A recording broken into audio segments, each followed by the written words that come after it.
Happy Halloween, boys and girls, and happy end of Oztober. It has been a wild ride through the land of Oz, hasn't it? We have seen just about everything at this point.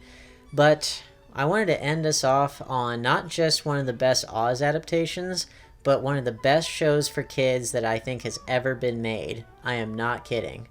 Remember when I talked about Tim Burton's Lost in Oz, which never got made, and Mick Garris's Lost in Oz, which never made it past the pilot? Well, Amazon's Lost in Oz is an animated series that premiered in 2015. The next 2 episodes were produced and released in 2016, then the rest of the first season got uploaded in 2017, with the second season being uploaded in 2018. So despite that release schedule that'll give you a headache if you think about it for too long, Amazon's Lost in Oz is an amazing show for kids. And let me tell you, I got obsessed with it. There are 26 episodes, and I got through them in about a weekend. When I was all done with them, I was clamoring for more. I have not gotten that wrapped up in a show in a long time, and that's saying a lot.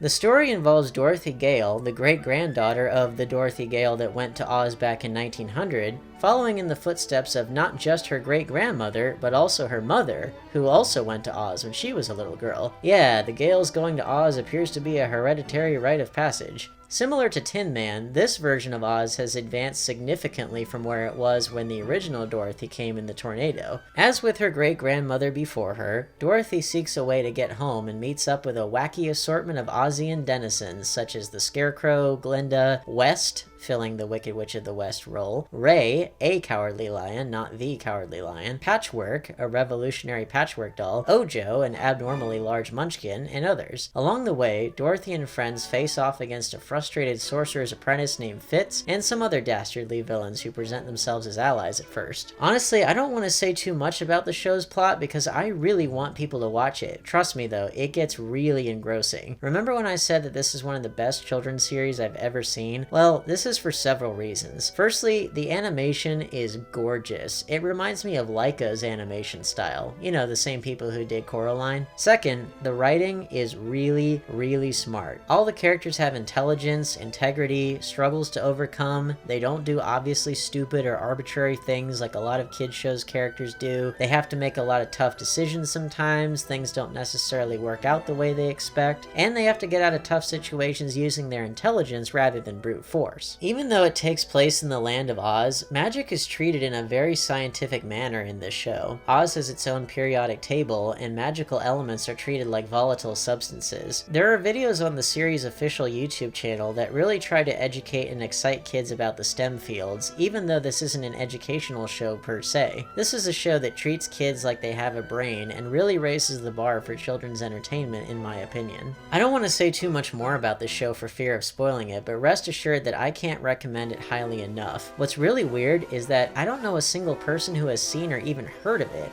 Granted, I don't know many people who have kids, but still, it must have caused some kind of a splash. It won a Daytime Emmy Award for Outstanding Children's Animated Program for Bog's sake. Both seasons are streaming on Amazon Prime, so watch it.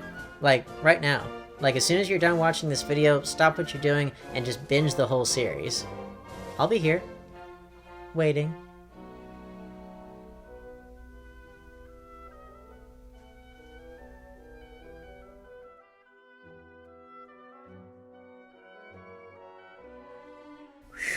And with that, we are officially done with Oztober. Thank you so much for watching. This was a lot of work to put together, a lot of movies and TV shows to watch, a lot of analyses to do. But just thank you for joining me on the journey. If this series does anything, I really hope that it inspires you to pick up a camera or to write a story out on the keyboard or do whatever. Just, you know, really get excited about these Oz stories because, well, they're in the public domain. They're able to be used. So if you like this series, please like, share, subscribe, hit the bell icon, leave a comment, share it around. And do you want it to come back next year? I certainly would.